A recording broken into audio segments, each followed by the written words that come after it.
معصیت چھڑوا جاتی ہے صحبت اللہ والوں کی، اپنا رنگ دکھا جاتی ہے صحبت اللہ والوں کی۔ تو ہم دیکھیں یہ دجالی تہذیب کا وقت آ گیا ہے۔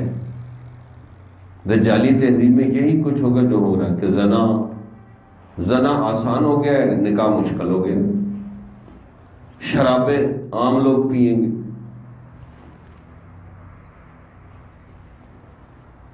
اور اس کے بعد بے حیائی عام ہو جائے گی۔ قرآن میں بھی آتا ہے انما یأمرکم، شیطان جو ہے بالفحشاء والمنکر، بے حیائی برائی کا حکم دیتا ہے کہ بے حیائی کرو۔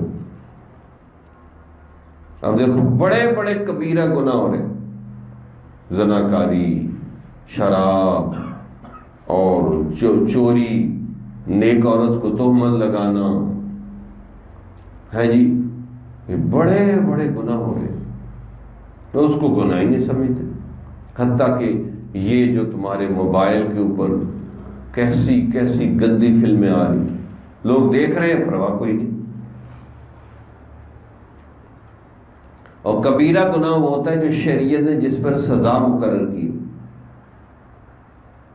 جس پر سزا مقرر کی ہو اس دنیا میں، وہ کبیرہ گناہ کہلاتا ہے۔ اس میں زناکاری، شراب پینا، نیک عورت کو تہمت لگانا ہے جی، شرک بھی ان میں سے بڑا گناہ ہے کہ مشرک کی پھر کوئی چیز قبول نہیں ہوتی، چوری کرنا، یہ بڑے بڑے 5-6 کبیرہ گناہ ہیں۔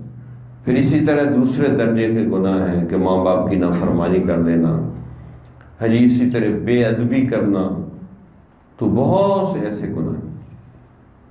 جمال الوجود بذكر الإله وتصفو الحياة بنور